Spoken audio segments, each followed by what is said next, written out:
கர்த்தருக்குள் பிரியமானவர்களே, ஜூன் 14 இன்றைய பனித்துளிகளின் தலைப்பானது நீங்கள் பயன்படுகிறீர்களா? வசனம் 2 தீமோத்தேயு 2வது அதிகாரம் 21வது வசனம். எஜமானுக்கு உபயோகமானதும் எந்த நற்கிரியைக்கும் ஆயத்தமாக்கப்பட்டதுமான கனத்துக்குரிய பாத்திரமாயிருப்பான். சுவிட்சர்லாந்தில் உள்ள நியூச்சேட்டலில் ஓர் அருங்காட்சியகம் உள்ளது. வரலாற்று பின்னணியுள்ள ஒரு வயலின் அங்கே காட்சி பொருளாக வைக்கப்பட்டிருந்தது. அது ஸ்ட்ராடிவேரியஸ் என்னும் ஒரு மாபெரு வயலின் செய்பவராலே செய்யப்பட்டதாகும். 250 ஆண்டுகளுக்கு முன்னர் நெப்போலியன் இதை தன்னுடைய இராணுவ தளபதிக்கு வெகுமதியாக கொடுத்திருந்தார். ஒரு வார்த்தையில் சொல்ல போனால், வயலின் பாதுகாப்பாக இருக்கிறது, ஆனால் பயனற்று இருக்கிறது. ஸ்ட்ராடிவேரியஸ் இசையை மீட்டி மகிழ்ச்சி உண்டாகத்தான் இதை செய்து வைத்தார். அதை ஒரு காட்சி பொருளாக வைக்க வேண்டும் என்பது அவருடைய நோக்கம் அல்ல. நீங்களும் கூட உங்கள் சொந்த வீட்டிலே அமைதியான வயலினாக இருக்கக்கூடும். ஆனால் அதில் என்ன பிரயோஜனம்? தேவன் நம்மை என் மகிமைக்கென்று சிருஷ்டித்து உருவாக்கி படைத்து என் நாமம் தரிக்கப்பட்டவர்கள் என்று கூறுகிறார். அவருடைய குணாதிசயத்தை பிரதிபலிக்க அவர் நம்மை படைத்தார்.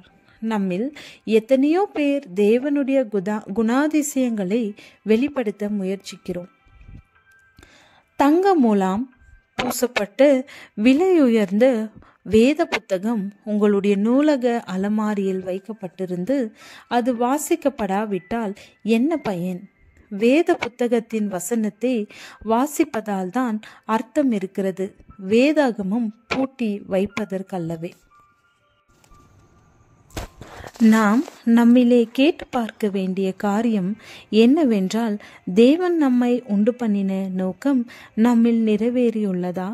ஏனென்றால் நாம் ஒவ்வொருவருக்கும் தேவன் ஒரு நோக்கத்தை கொண்டுள்ளார். அதனை நாம் அறிந்து அதை நிறைவேற்ற தேவ பலத்தை நாட வேண்டும்.